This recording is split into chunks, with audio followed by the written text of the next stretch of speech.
He never loved you. He had to live with you because his marriage contract required it. Where do you think he disappeared to every weekend? Mom, he had a mistress. He lived with another woman for 4 years. Could you be so blind? Netelia and I know her. She lives nearby. You met 100 times in the supermarket. You stood at the same checkout with her and bought coffee in the same cafe. Show me her photo. Open your eyes. Dad couldn't work for 40 years and leave us only $10,000. He gave everything to her. It's your fault. You didn't support our dad. My 40-year-old son shouted at me. I wanted to cover my ears so I wouldn't hear a single word. My name is Chris, short for Christine, when my mother needed leverage, and at 60, I've learned that heartbreak doesn't arrive as a hurricane. No, it shows up like black ice. Looks harmless. Feels sturdy. Then boom, your feet fly out from under you and your pride lands on its hip. Thanksgiving had always been simple in our family. One year we hosted. The next year Robert and his wife, Netelia, did. When my husband was alive, that rhythm ticked on like a good watch. He carved turkey. I carved tension. But grief steals calendar pages when you're not looking. This year, after 11 months of waking up to one pillow instead of two, I put on my cranberry red cardigan and drove to their house without an invitation because that was the dance we did. You don't RSVP to your own son. The door opened. The draft was colder than the wind. Not today, Netelia said, and the smile she wore didn't reach the part of her face where empathy lives. She stepped back through the doorway, set her hand to the edge, and closed it in one long, merciless arc. The latch clicked. I could see my reflection in their brass doorknob, warped, small, and a little ridiculous. There's a swing in their yard, white, squeaky, the kind of thing realtors call charming. I sat. I watched my breath make little ghosts. I've faced down bill collectors, chemo charts, and a PTA president who once tried to bend glitter. But that swing, it broke me. I cried in the way widows do when no one's watching. Not dramatic, not pretty, just a quiet flooding. A storm with manners. Hey there, a voice said, soft as old flannel. The neighbor John stood on the path, hands in his pockets, a concerned crease between his brows. 65, silver hair that looked like it had earned every streak, and those kind eyes that understand more than they ask. Everything all right? Inside, silhouettes flickered across a picture window. Netelia's head tilted.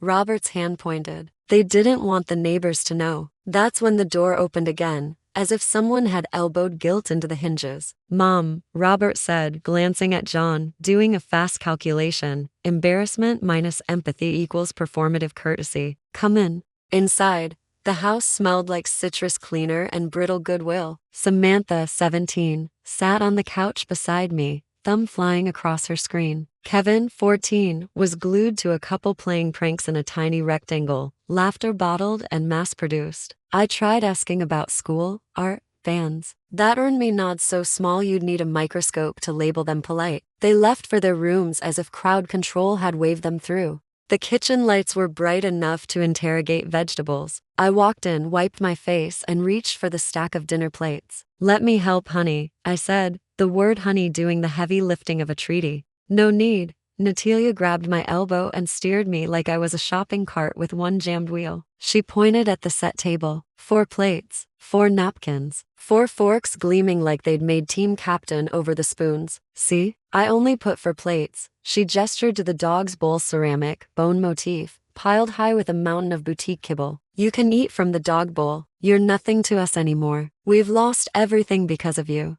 The first lie people tell after cruelty is that it was a joke. The second lie is that you made them do it. I opened my mouth, then shut it. I remembered 1,000 Tuesdays of babysitting, the nights of vomit and fevers and lullabies sung off key because I was holding 2 babies and a thermometer with only one hand, and I thought, girl, you may have the deed to this kitchen's tone, but you don't own the title to my worth. I walked out. Robert was on the porch, smoking like a man who'd promised himself he'd quit next week last week. He didn't look at me. My chest felt like a handful of dropped pebbles. At the car, my hands shook so hard I couldn't get the key into the ignition.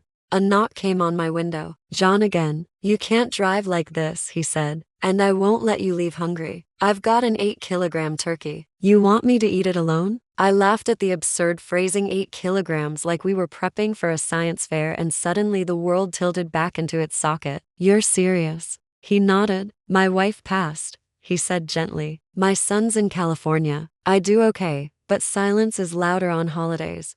What do you do with a kindness when you've been offered the opposite across a threshold you once crossed without knocking? You accept it. You honor it. You let it be medicine. John's house smelled like sage and roasted hope. He poured me tea in a mug shaped like a camping lantern and asked nothing for a while. Later, at his table, he tapped the rim of his glass. I used to be a psychologist, he said. No diagnosis tonight, just ears. Tell me whatever you can bear to say. The words came out like birds escaping a shed where the light finally found a crack. My husband's sudden death, the lies about business trips, the way grief had turned the walls of my modest little Cape Cod into a maze with a moving exit. Maybe, John said carefully, we could mend some of this. People say terrible things when money is a third party in the room. They don't want a mother, I said. They want a wallet with my handwriting. They'll love me at closing time when I sell the house and wire them my ghosts. His smile was sad and wise. There's a lot of room between alone and used. We'll explore it. Dinner was beautiful. We ate slices of turkey so moist they practically apologized for every dry bird of my past. But grief eats slow. Appetite is stubborn. Half the feast stayed put,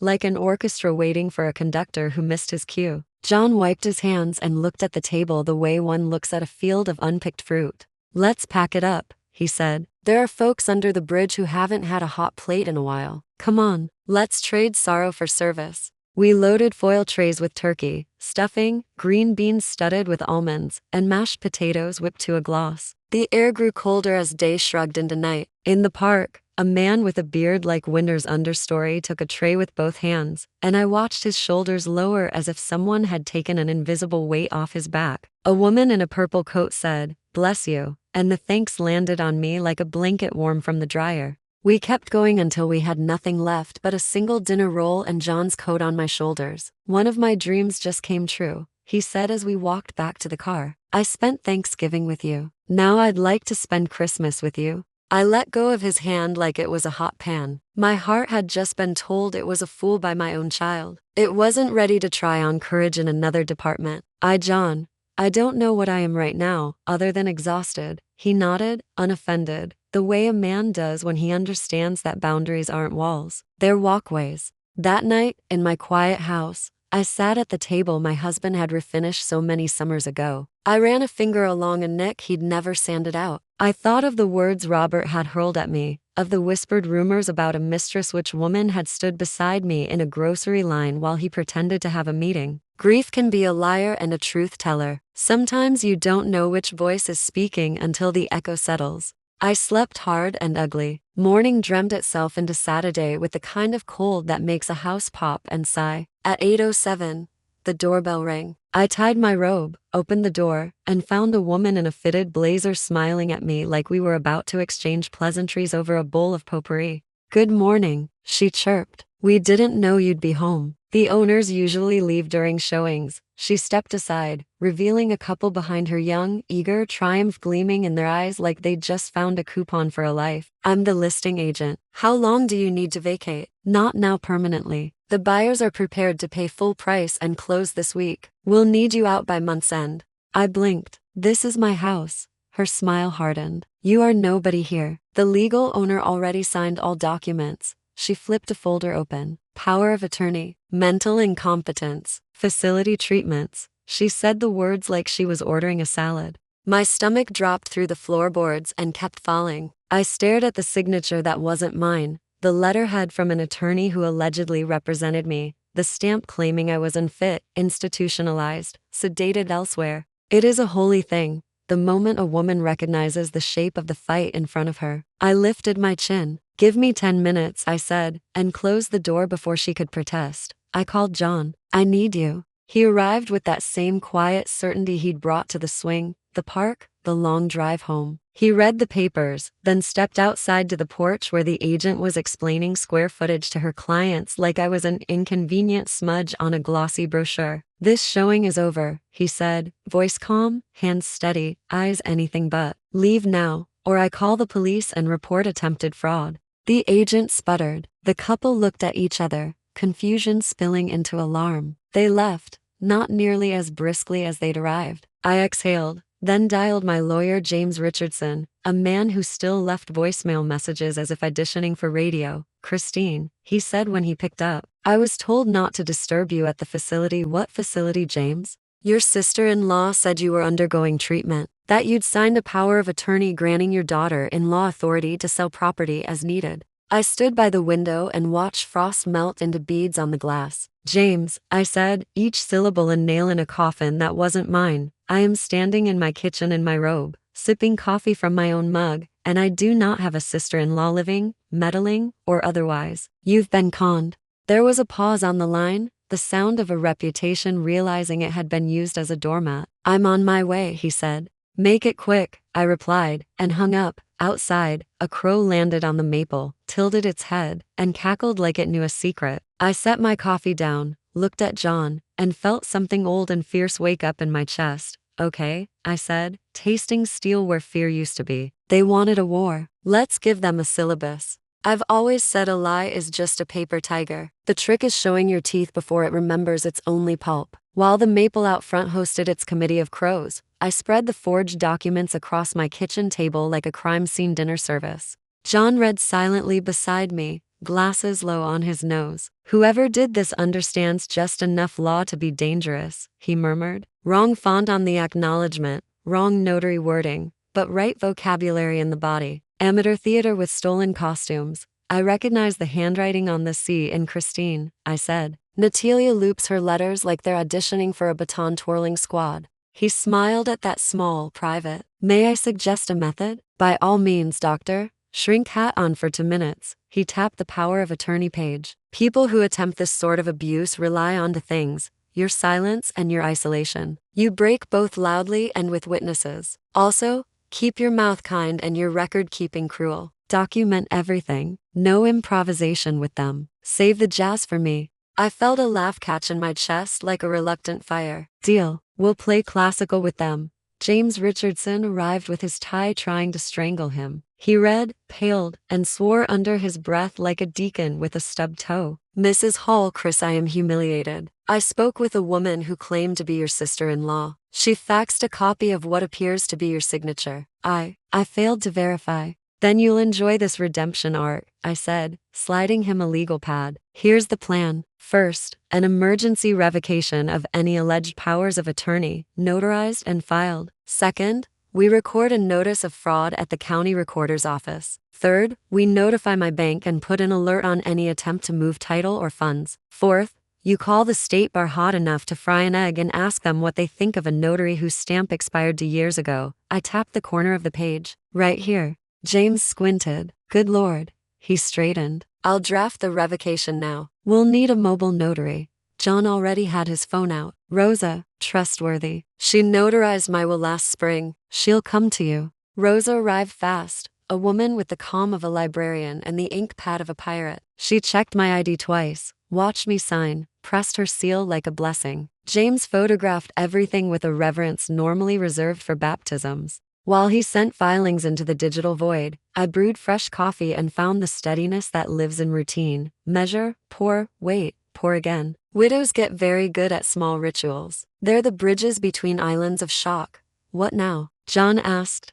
Now we whistle, I said, loud enough to wake the neighborhood. We started with the county recorder. The clerk, a woman with the voice of a marching band and the patience of a kindergarten teacher, confirmed that no transfer had yet been recorded. But I do see an appointment on the calendar for Monday morning, she said. A preliminary file for a quit claim. My stomach tightened like a fist. Name on the grantee? An LLC, she said, and read it. It included my son's initials and the year of his birth, arranged with all the subtlety of a teenager's email address from 2003. Thank you, I said. Please attach this notice of fraud to the parcel and flag any activity. Already doing it, she replied, brisk and kind. And I'm sorry you're going through this, ma'am. Next, the bank. I froze online access, changed every password, added a verbal passphrase no one in my family would guess. Glitter is a neutral. That PTA president never saw me coming. By noon the house felt taller, like the beams themselves had exhaled. James left to file in person just to feel the paper hit the counter, and I sat with John in the living room where the afternoon sun sank over the rug he'd helped me choose at a summer estate sale. It's funny how betrayal sharpens your eye for color. Suddenly I noticed every thread. "You okay?" he asked. I considered the question with the dignity it deserved. No and yes. No, because my son believes the worst thing he can of me. Yes, because now I know where the wall is, and I've marked the exits. I looked at him. "You said they rely on isolation. Seems I picked up an accomplice." He tilted his head. "I prefer co-conspirator for the ethical good." A text lit my phone. Unknown number. Check Zillow. A link followed. I tapped it, and there it was, photos of my own kitchen, my own backyard, my laundry room. Good heavens, who photographs a laundry room with lint on the screen? Neatly arranged under a listing I certainly hadn't authorized. The blurb was cheerful as a head injury. "Charming cape, motivated seller, probate friendly." Probate, I said flatly. "I'm not dead. I just nap aggressively." We documented it. Screenshots, timestamps. James, looped in, responded with a string of texts that began with "holy," ended with "cow," and had a law nerd's fireworks in between: injunction, tro, conversion, tortious interference, elder abuse statutes with teeth I had never bothered to admire. If paperwork could bite, mine was learning to snarl. Late afternoon slid toward the blue hour. An appetite arrived like an apology. John reheated turkey with a spritz of stock, tossed a salad, and handed me a plate. "Gratitude tastes like salt." I ate every bite. "About tonight," he said softly. "Do you want to stay here?" "I've got the guest room, my roof, my bed," I said. "But I'll accept a neighborly escort to my porch." We walked the block in coats that spoke fluent November. Somewhere, a radio played a carol far too early, but the bells steadied me. At my door, he paused. "One more thing. Your son and daughter-in-law are going to escalate when they realize their show failed. I'm counting on it," I said. "Tripping is a teacher." He smiled. "Text me if anything happens. I'm less than a minute away." Sometimes safety looks like deadbolts. Sometimes it looks like a man who doesn't try to fix you, only stands ready if you ask for a wrench. Inside, I opened a box that had been sitting in the hall closet since spring. My husband's papers from the year we celebrated 30 years. There, separated by parchment tissue, lay a deed. Not to my cape, but to the craftsmen to streets over the house Robert and Netelia currently called theirs. I had forgotten the flourish, the bow he'd tied around the key the night we toasted on the porch, how he said, "For us, for you, if life goes lopsided." He'd put my name on it alone, a private apology for 1,000 petty disappearances I'd once chalked up to golf. I ran my finger over the bold black letters. Grantee, Christine Hall. Not an LLC, not a trust. Me, mine. The laugh that bubbled up then surprised me with its brightness. My grief, bless her, stepped aside to let strategy through. In the morning, I called a realtor, not the one who had tried to bulldoze my life, but a woman from church with a steel spine and a voice that had soothed generations of casseroles into behaving at potlucks. I explained what I wanted. "You're sure?" she asked. "Because I can move very fast." "Saturday morning," I said. 10 o'clock sharp. "Bring buyers who can close before New Year's." We drew up the listing. She arranged the photographer, who was kind enough not to capture any piles of laundry. I sent a text to Robert, simple, unemotional. "The gray rock the therapist in my kitchen recommended. Please refrain from attempting to enter my home or contacting my attorney without counsel present. All further communication in writing." I said nothing about the other house. Silence is its own kind of sentence. The week felt like standing in the eye of a storm and taking inventory. Calls with James, a visit to the bank manager whose handshake said, "I see you," a cup of cocoa with Rosa the notary who had opinions about fraudulent stamps that could have cinched paint. In the evenings, John and I fell into a rhythm: walks, check-ins, no questions I wasn't ready to answer. He told me small stories about his late wife that felt like lanterns placed along a dark path, where they'd hiked, the year they burned the rolls, the silly song they sang when the mortgage finally died. On Friday, a plain envelope arrived with county letterhead, a formal acknowledgement that my notice of fraud had been recorded, that any attempt to transfer title would trigger an alert. I pressed it to my chest for one childish, private second, then filed it under Wolves, how to collar. Saturday dawned bracing and bright. I dressed in navy serious but not funereal and drove the streets to the craftsman. The porch swing creaked a greeting. My realtor pulled up with a caravan, 2 families, a single woman with a confident stride, and one retired couple who measured doorways as if imagining Christmas garlands already hung. We had just stepped inside when a car slid to the curb, too fast, too loud. The front door flew open. Robert, Netelia, shot carving their features like wind over snow. "What is this?" she demanded, voice pitched high enough to stir dust motes. "You can't do this." I smiled in the way women do when we've been handed the speaking staff by the universe. "Good morning, dears. Showings begun." "The owners usually leave during showings. We are the owners," Robert snapped. "No," I said, gentle as you please, and held up the deed like a sunrise. "You are the occupants, and you will be the former ones by month's end." The buyers exchanged glances, understanding that they were witnessing a story that would become dinner conversation for decades. My realtor, God bless her, stepped forward, professional to the bone. "Shall we proceed with the tour?" she asked the group brightly. "The dining room gets remarkable morning light." I watched my son swallow. I watched my daughter-in-law do the math of hubris in real time. I watched, and I did not gloat. Okay, a little. I am only human, but I am an accurate one. As we moved toward the kitchen, the place where this whole mess had tasted so bitter a week ago, my phone buzzed. A message from an unknown number. A photo.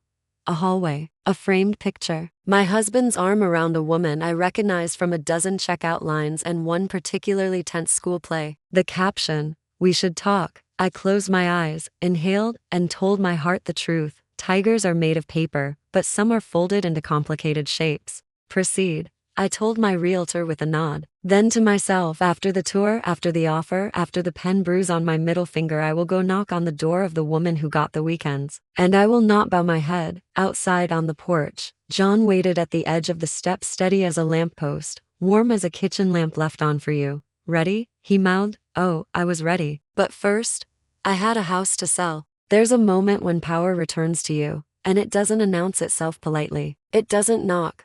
Doesn't ask if you've washed your face or combed your hair. It just walks in, kicks off its boots, and says, "I'm back, sweetheart. Let's clean house." By the time the last of the potential buyers left my son's home, my home, legally speaking, the sun had stretched long gold fingers across the neighborhood. The realtor's heels clicked down the walk like punctuation marks on justice. Robert stood silent, his mouth a straight, frightened line. Netelia, though, she never could stand quiet.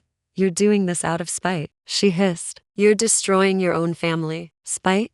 I tilted my head. "Oh, honey, spite is sending someone a glitter bomb. This is a property transfer." John's chuckle drifted from the porch like an amen. I turned to my son, and for 1 second, my throat tightened. I remembered his first broken arm, how I'd stayed up all night icing his cast so it wouldn't itch. How he'd whispered at 7 years old that he'd build me a big house someday, one with a room just for laughing. But life rewrites children faster than bedtime promises. "Mom," he said, voice low, "you don't have to do this." "Don't I?" "You didn't ask me if you had to throw me out. You just did." I handed the realtor her clipboard and walked toward my car. "Now you'll have plenty of time to think about what we have to do to each other." That night, I couldn't sleep. The house hummed with ghosts, my husband's voice, my son's shouting, the echo of my own restraint. I stared at the photo from that text. My late husband, his arm around another woman. She wasn't glamorous, just comfortable. She wore the kind of clothes that said, "I'm not competing," and maybe that was the worst part, she didn't have to. By morning, I'd decided. I'd lived enough years playing defense. It was time for offense.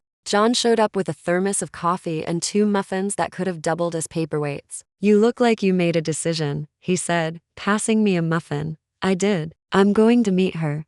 He blinked. "The mistress?" I nodded. "I'm tired of ghosts owning all the truth." He studied me for a moment, then smiled. "Then let's go haunt the living." Her name was Clara Dawson. Her house set just 5 minutes from mine, a neat 2-story with blue shutters and a bird feeder that would have made a Disney princess cry with envy. When she opened the door, she looked almost relieved, as if she'd been expecting me for years. "Christine," she said softly, like she was tasting guilt on her tongue. "Come in." Inside, the walls told their story before she could. Photos everywhere, her and my husband smiling by a lake, him holding a fishing rod, a Christmas tree, a birthday cake. In one picture, he was wearing the same sweater I'd given him the year before he died. I reached out and traced the frame. He said he was in Chicago that weekend, some conference. Clara's hands trembled around the porcelain cup she held. He told me you didn't love him anymore, that you'd become cold after your mother died, that you were staying together for appearances.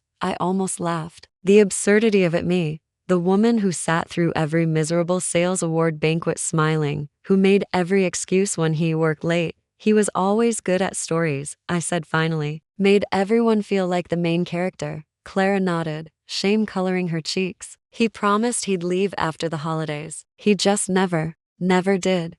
I finished for her. Heart attack instead. We stood there in a silence heavy enough to tilt the room. You hate me, she said quietly. I shook my head. No, wasted too much hate already. He lied to both of us. The only difference is I built my life around his lies, and you built yours inside them. That seemed to cut deeper than shouting ever could. She sank into a chair, eyes wet. You were always there, she whispered. At the school, the grocery store. I couldn't believe he'd walk past you like you were invisible. Believe it, I said. He trained for it his whole life. She tried to apologize again, but I stopped her with a hand. Keep the photos. I don't want them. I'm done living inside frames. Before I left, I took one long look at that Christmas picture, him, her, a string of lights behind them glowing soft and golden. That same Christmas I'd eaten soup alone while Robert sent me a postcard from Kankan. Walking out, I felt something shift inside. Not peace exactly, more like clearance space being made for new furniture in the mind. John was waiting by the car, engine running, coat draped over the passenger seat. He didn't ask questions, just handed me a cup of cocoa. You okay? I'm lighter, I said, like someone took a shovel to the grave I was digging for myself. He smiled, eyes crinkling. Then it's time you started planting something there. I looked out the window as we drove past houses lit with early Christmas lights. You know, I said, I used to think love was this. Value, protect no matter what. But now I think it's a mirror. It shows you what kind of person you're standing next to. I just kept cleaning the glass instead of changing the reflection. Beautifully said, he murmured. Occupational hazard. I smirked. I majored in mistakes. When we reached my driveway, he walked me to the door. I didn't think. I just reached up, took his face in my hands, and kissed him soft, steady, just enough to tell both of us that the past didn't own the next chapter. He didn't pull away. He just whispered, Christmas, Christmas, I said, and for the first time in a long time, I meant yes, but life, being the dramatic playwright it is, wasn't finished with its second act. 3 days later, I got a call from my lawyer. Christine, your daughter-in-law has filed a complaint claiming you coerced her husband into signing over their property. She's accusing you of elder abuse and fraud. I laughed so hard I nearly dropped the phone. She's accusing me of doing what she tried to do to me. Exactly.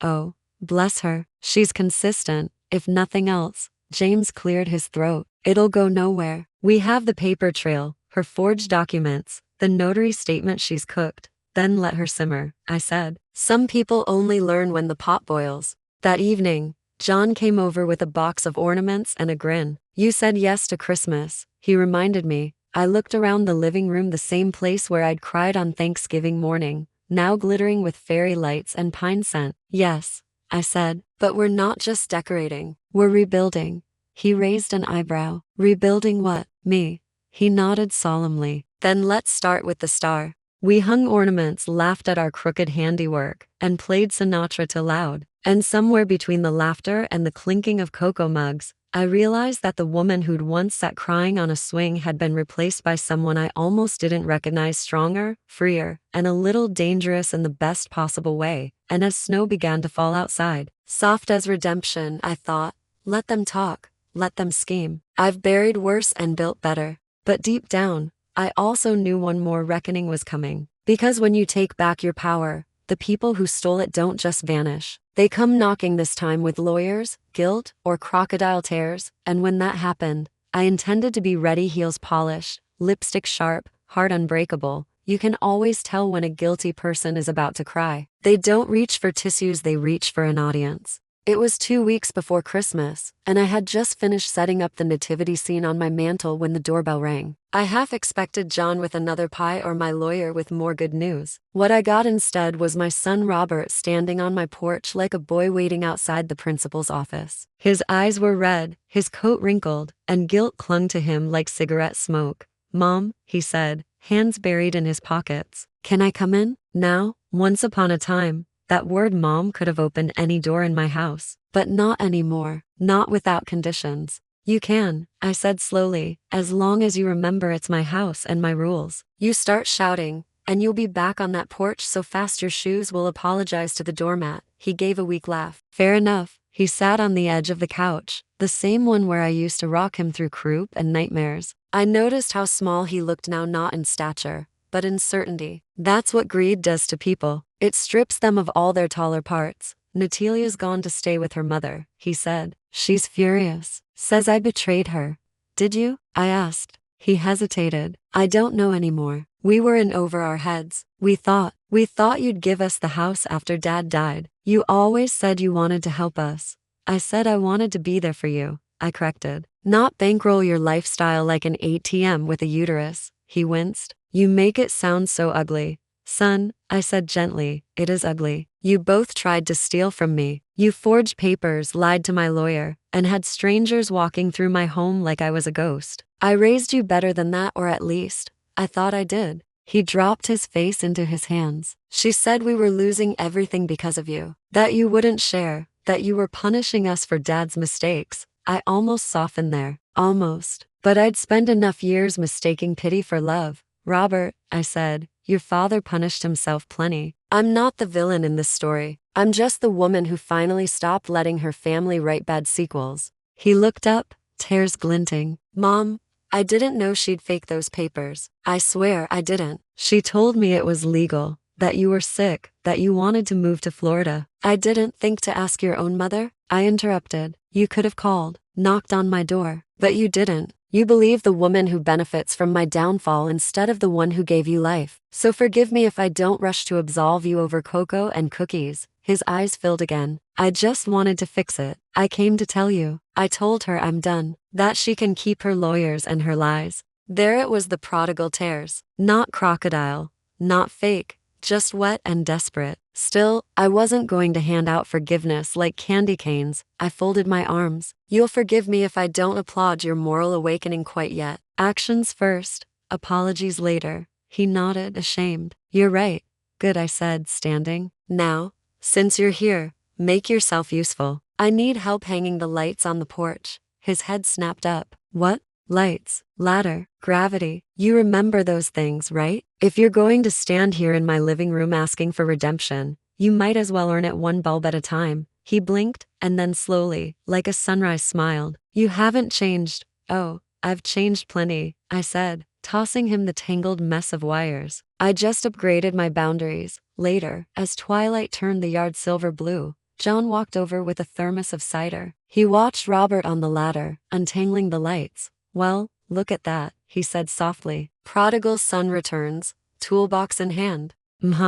I said. Don't get too poetic about it. He's still on probation. John grinned. You're something else, Chris. I'll take that as a compliment. He handed me the thermos. It is. We stood side by side in the cold, watching the porch glow to life, each bulb flickering into existence like a small act of penance. And maybe it was. Maybe my son really had realized the cost of his choices. Or maybe he was just scared of losing access to his inheritance. Either way, I wasn't going to build my next heartbreak on hope alone. Still, when he climbed down the ladder, I saw something in his face I hadn't seen since he was a boy, a kind of quiet humility. Looks good, he said, wiping his hands. Like it used to. Better, I corrected. It looks better. He nodded. You're probably right. That night, after he left, John lingered. We sat by the fire, the warmth filling the room like something earned. He'll come around, John said. You gave him the space to face himself. That's harder than punishment. I stared into the flames. Maybe. Or maybe I just gave him rope. We'll see what he does with it. John reached for my hand. You ever going to let anyone love you again, Chris? I met his eyes. I might, if they can handle the terms. And those are, he teased, no lies, no pity, no pretending I need saving. Just partnership. Real, steady, honest. He smiled, squeezing my hand. Then I think I qualify. I laughed softly. You just might. Outside, the wind picked up, rattling the windows. I thought of Claire the mistress and wondered if she sat alone in her perfect little house, staring at the same December sky. I didn't hate her, but I pitied her. She'd settled for the scraps of a man I had once loved whole. As the fire crackled, John leaned closer. "You're thinking too loud again." "I was just realizing something," I said. "When people betray you, they think they've stolen your peace. But really, they've just freed you to build a better one." He smiled. "Then maybe this Christmas is your grand reopening." "Exactly." I got up, poured us both another cup of cider, and looked at the lights glowing outside my window. For the first time in years, my home didn't feel haunted. It felt alive. But I should have known peace never comes without a sequel, because the next morning, I found a letter slipped under my door. No return address, just my name.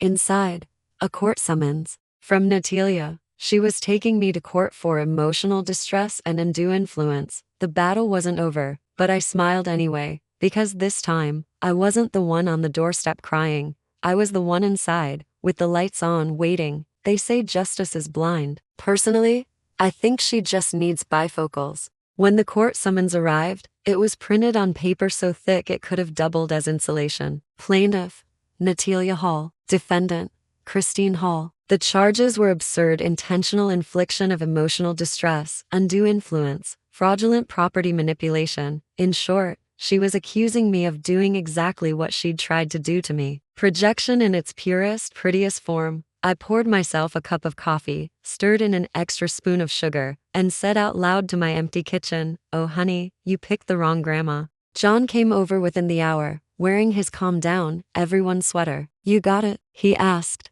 I handed him the letter. He skimmed it, his jaw tightening. "She really thinks she can win?" "She doesn't want to win," I said. "She wants a performance. Drama's her second religion. Then give her a sermon," he said with a grin. I did. The courthouse smelled of lemon cleaner and lost patience. I wore navy again, my lucky armor and a string of pearls my husband had once given me. Funny, I'd almost pawned them a year ago when I thought my finances were falling apart. But today, I wore them like a declaration. You can't take what's already been reclaimed. Netelia arrived 20 minutes late, because of course she did. Dressed head to toe in designer black, hair pulled into a bun so tight it could have snapped glass. Robert followed a step behind her, looking miserable and smaller than I remembered. When she spotted me, she smiled a sharp, practiced thing. "Christine," she said sweetly, "so brave of you to come. I was worried you might be unwell."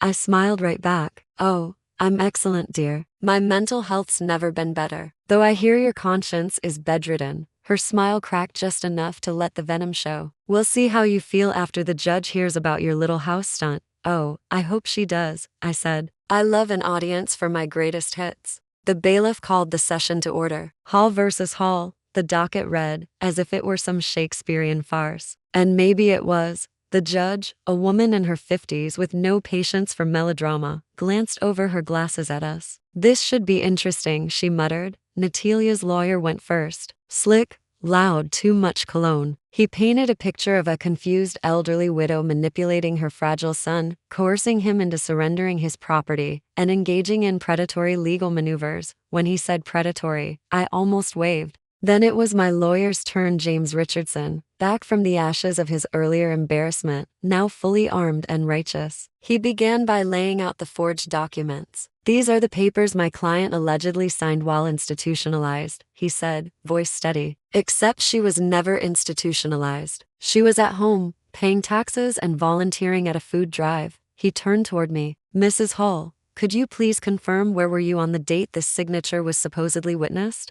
"At the park," I said, "feeding the homeless with my neighbor, John Doden." John stood from the back of the room, tall and solid, giving a nod. The judge smiled slightly. "People like John tend to bend credibility in your favor just by existing." "Thank you," James said. "Now, Mrs. Hall, could you identify this notary stamp?" I squinted at the page. "Yes, it expired 2 years ago. I believe that makes it as legitimate as my husband's golf trophies." The courtroom chuckled. Even the judge smirked. When it was Netelia's turn to testify, she switched on the waterworks like an actress at a table read. "Your Honor," she sniffled. I tried so hard to love her. I welcomed her into our home, but she became obsessed with control. She turned my husband against me.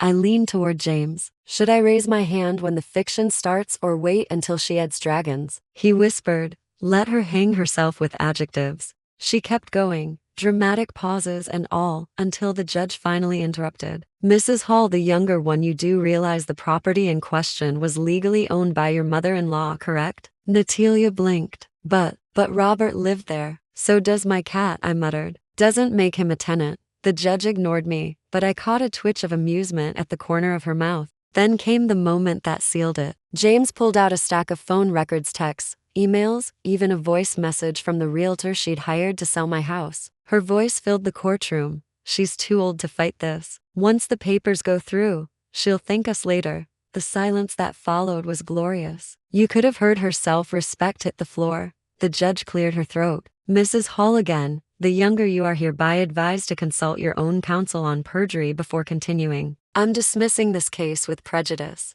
I turned to look at Netelia. Her face had gone white, the kind of white that only comes from realizing the world doesn't revolve around you after all. Robert, to his credit, put his head in his hands and didn't look up again. As the gavel struck, I leaned toward her. I guess you'll have to find another mother-in-law to rob. Try Craigslist. Outside, the winter sun was bright enough to hurt. Reporters? No, just curiosity from the locals who'd heard whispers. Small towns run on gossip like trucks on diesel. John met me on the courthouse steps. How'd it go? Dismissed, I said. Apparently Justice found her glasses. He grinned. Knew she would. Now, I said, tucking the papers into my bag, I'm going to do something radical. What's that? Celebrate.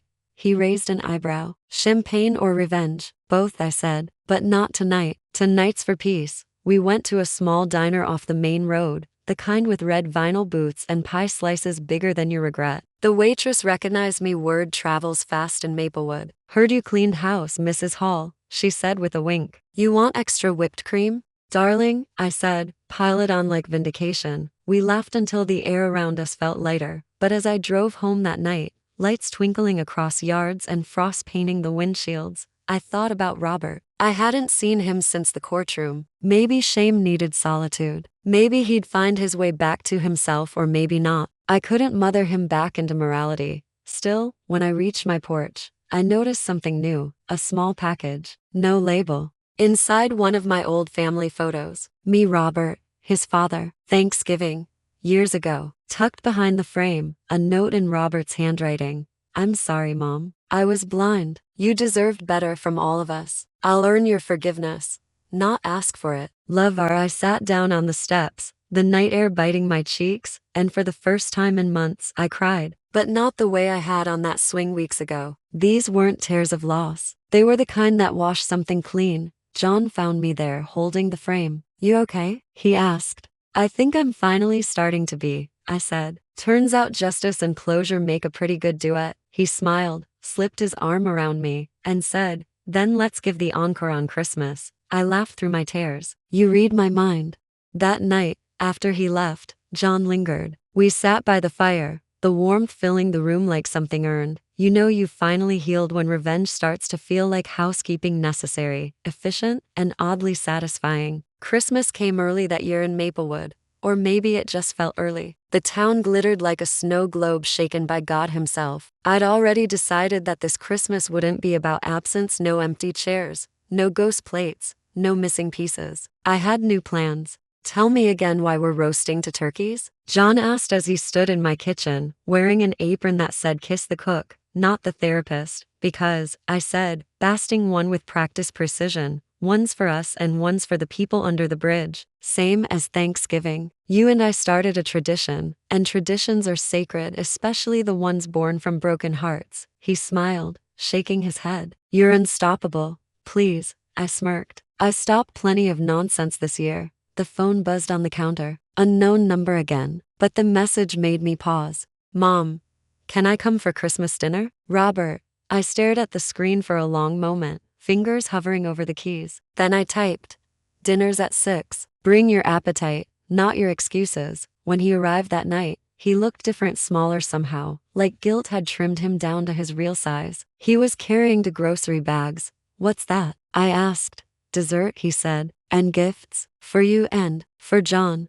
John looked up from setting the table. Well, I'll be. Robert smiled shyly. Figured if you're spending holidays with Mom, you deserve something that's not court paperwork. Appreciated, John said warmly, shaking his hand. I studied my son for a beat. You've been doing some thinking, haven't you? He nodded. A lot. I quit the job I hated, sold the car we couldn't afford. I'm starting over, Mom. No more shortcuts. I believed him not because his words were perfect, but because his eyes finally were honest, open. The eyes of the boy who used to bring me dandelions and call them sunflowers. Well, I said, handing him a carving knife, you can start by doing the honors. Tradition's tradition. He smiled, blinking fast. Yes, ma'am. We sat down, John, Robert, and me, 3 people who'd all lost something that year but managed to find the parts of themselves worth keeping. The house was full again, not of perfection, but of laughter. Between bites, Robert told me something that made my fork freeze midair. Mom,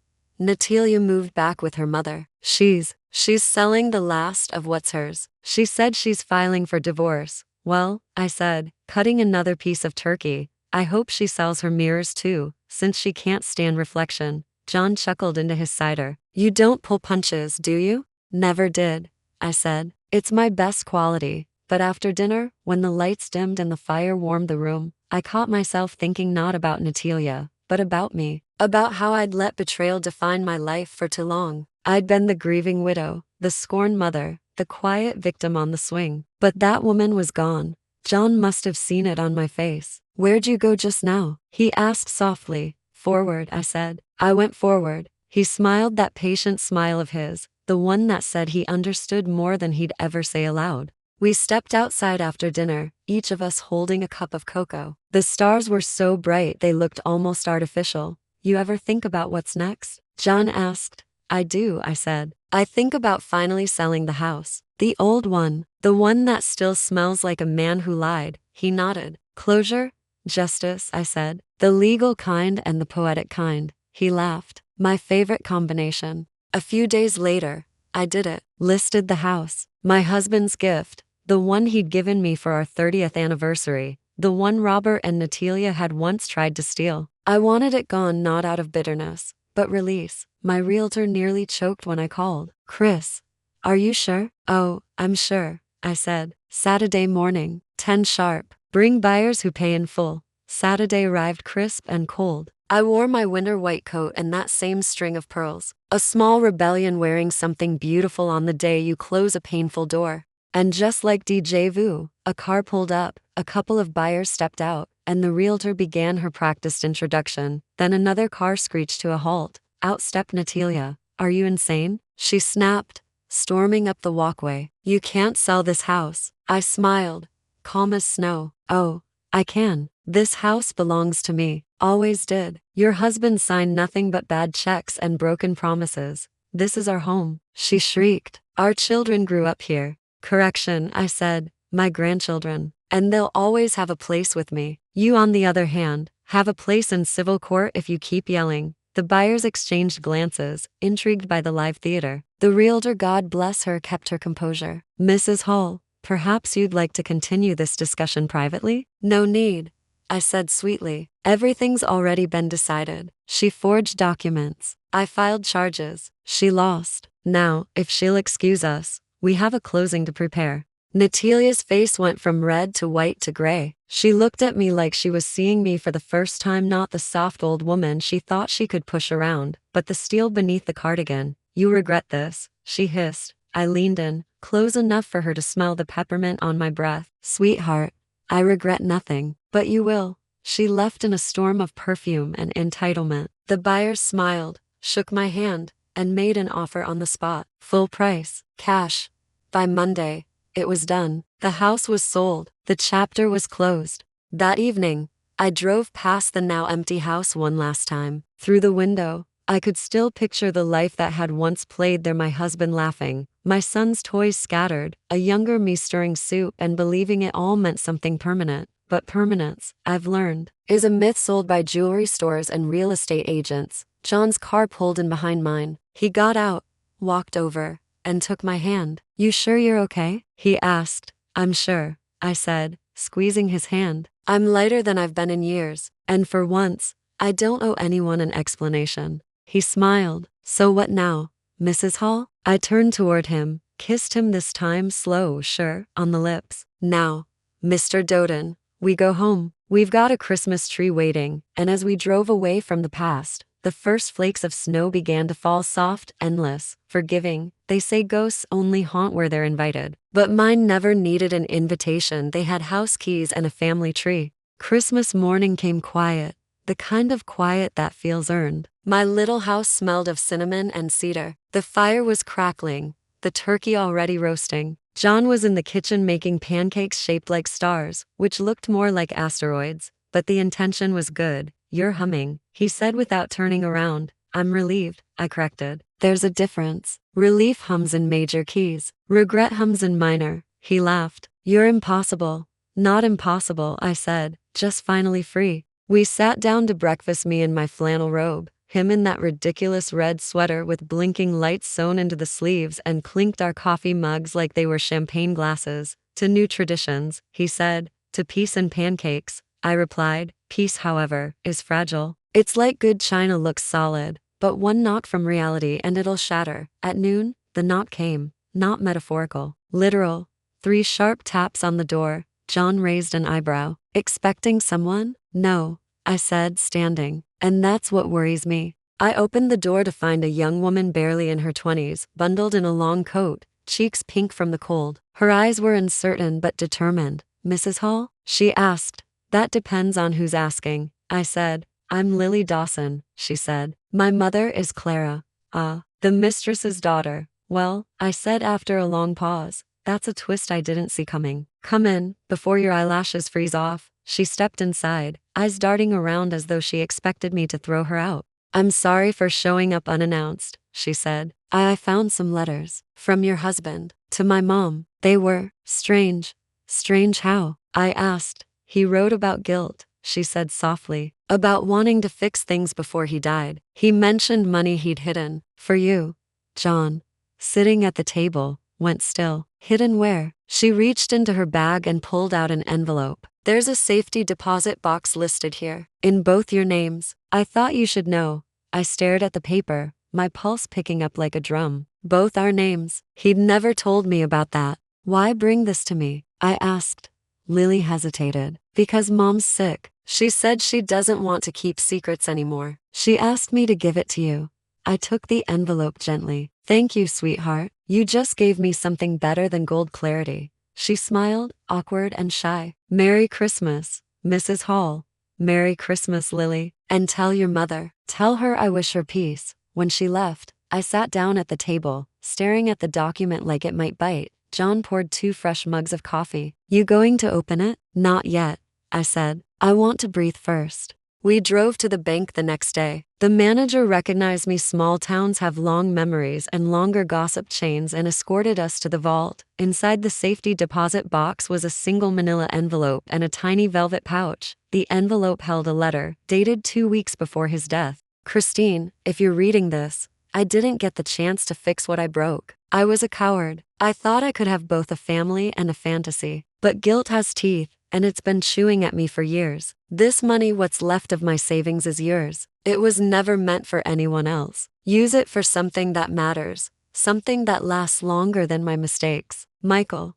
The velvet pouch held a small gold locket. Inside was a picture of me, young, bright-eyed, holding Robert as a baby. For the first time since the truth came out, I didn't feel rage, just sadness, the kind that's clean, quiet, and final. John watched me carefully. You okay? Yes, I said. For the first time. I think I am. I turned the locket over in my palm. He made his choice, but so did I. I chose to live. He chose to lie. Now I'm done carrying both. We drove home in silence, the kind that heals instead of hurts. That evening, as the sun set pink and gold over the snow, Robert came by with Samantha and Kevin. Grandma, Kevin shouted, running up the walkway. Mom said we could spend Christmas Eve with you. I blinked. Your mom said that? Yes, Samantha said, rolling her eyes. She said, and I quote, "Go be with your grandmother. She deserves it." Then she cried. It was weird. John gave me a look that said, maybe she finally learned something. We spent the night around the fireplace. Kevin told bad jokes. Samantha scrolled through her phone until I bribed her into singing a carol with me. John played Santa with an old red hat. Robert watched from the couch, quiet, grateful, maybe even redeemed. At one point, he looked at me and said softly, You know, Mom. I think Dad would have been proud of you. I smiled. Then it's about time he learned how to pick his heroes. The room burst into laughter. Even Samantha cracked a grin. When everyone left later that night, John lingered. Feels like the end of something, he said. It is, I replied. The end of ghosts, the beginning of peace. He took my hand, kissed my forehead. Then let's start the next chapter. And I, Christine Hall, once betrayed, once broken, now finally unburdened, smiled and said, let's. Outside, the snow kept falling, erasing footprints, softening edges, and writing its quiet promise across the world. Everything buried eventually becomes something new.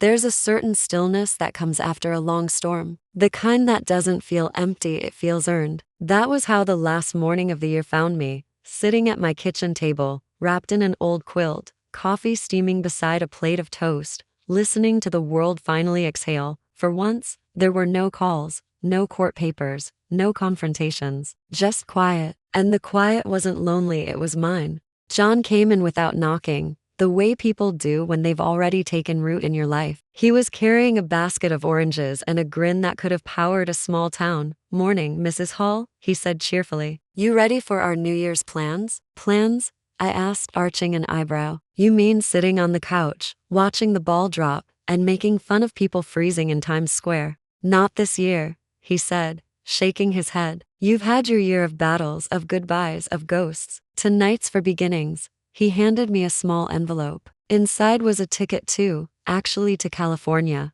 I blinked. What's this? Remember my son? The one who moved out west. He called. He wants us to visit. Says there's a little vineyard nearby that's hiring part-time help for the winter season. I laughed. You're inviting me to pick grapes at my age? He grinned. You're tougher than anyone I know. Besides, think of it as a working vacation. New air, new view, new chapter.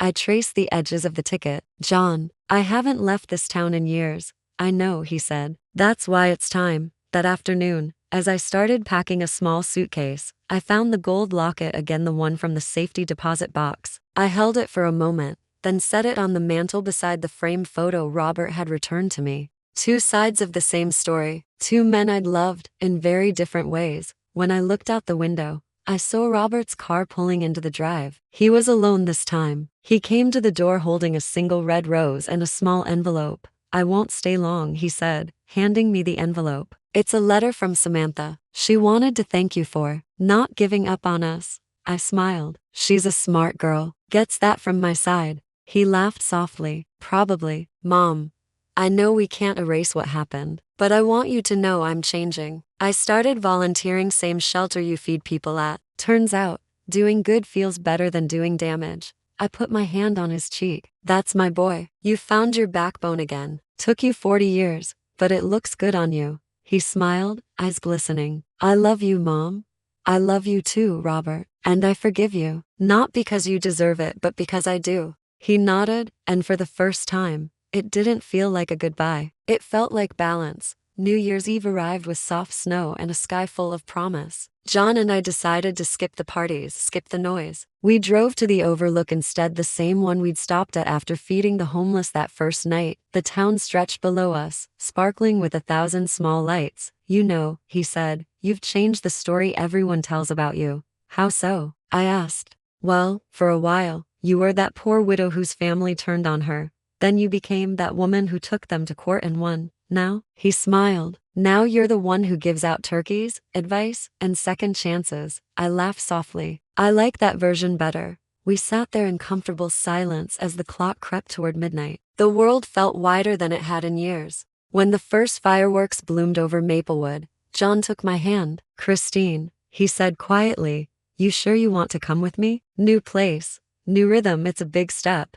I turned to him, smiling. John, I've been standing still for a decade. I'm done with stillness. I want something that moves. He chuckled. Then here's to motion. We clinked our travel mugs together, hot cider sloshing like celebration. As the fireworks lit up the sky, I thought of everything that had led me here, the betrayal, the humiliation, the quiet victories. And I realized something important. Revenge had never been the point. It wasn't about payback. It was about reclamation. Taking back the dignity I'd handed away piece by piece, until one Thanksgiving morning I decided to sit on that swing and start again. Now, I wasn't the woman left crying on the porch. I was the woman driving towards sunrise, a suitcase full of hope, and a man who knew how to hold silence without fear. When the first dawn of the new year broke, John and I were already on the highway, snow giving way to sunlight. The past was behind us, shrinking in the rearview mirror, small and powerless. I glanced at him, smiled, and said, "John, I think this might be the first year I'm not afraid of happiness."